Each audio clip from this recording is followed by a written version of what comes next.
former French colony Saint Domingue. Okay, now we get deeper.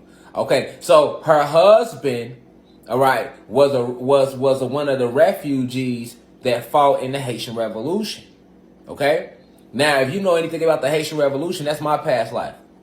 When I was signing Overture, and we used nothing but magic in Haitian. Now they call it Haitian hoodoo and Haitian voodoo, all right, to cut the word off from it. But we used that to defeat them. Now, why would they mention the Haitian Revolution? Because all this was going on at the same goddamn time. Okay? And the crazy thing about Marie Laveau, she was doing work over here in what they call North America, but she was also working in Jamaica. In Jamaica, because she knew how to transmute energy and she knew how to teleport. She was doing work in Jamaica. She was fighting in the war over here. She was fighting in the war in what's considered South America. All the places of the landmass she was going to, because she was one of the most powerful high priestess of on the planet when she was incarnation here.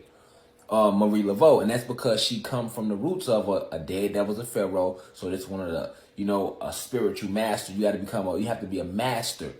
One of the masters. You have to be a master of the arts, the esoteric arts, to even be deemed a pharaoh.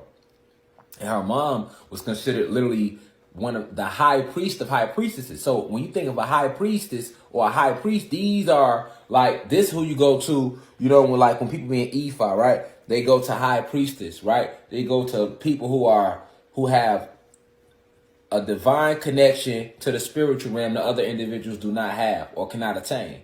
Okay, so that's a high priestess. Now, her mom was so high. Her mom was such a powerful soul and spirit that she was ranked so high cosmically amongst cosmic royalty, astral royalty, that she was considered the high priestess of high priestess. Okay, so amongst all the high priestess, her mom was like the top high priestess. So she came up with both backdrops. So she got all the spiritual gems. She got all the... So at a young age, she was aware of what was going on. She remembered who she was from jump. She knew her purpose right away and her role on the planet, which was to help in this war, to help close certain portals. All right. Now, they don't mention none of that. They just jump all the way to her husband. And then they mention how their marriage certificate is preserved in the St. Louis Cathedral in New Orleans. The wedding mass was performed by Father Antonio de Sedella, and he was a priest known as Pierre Antoine. Jacques was part of a large white and Creole of color immigration of refugees to New Orleans in 1809. After the Haitian Revolution, which lasted from 1791 to 1804. Okay, so you got the Haitian Revolution going at the same time as you got these Seminole Wars going on over here. At the same time as you have us being looked at as the Egyptians. So Egyptian civilization is what you know it. All that was going on at the same time.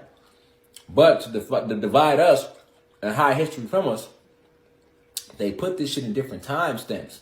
So if you do go look into it, you still be completely confused about this big, gigantic war that took place. And you can see this the same war, just different names participating in the war. So that's very important because the Haitian Revolution was nothing but what Orisha energy was conjured up doing that. Oguns, right? Oguns. Stay with me. Okay. So her dad was a pharaoh, her mom a high priestess, and her husband, one of the main warriors or refugees, if you want to call them that survived during the Haitian Revolution. So that lets you know who she was. She was surrounded by revolutionary energy, spiritual assassin. That's exactly what she was. That's exactly what she still is, Mrs. Laveau.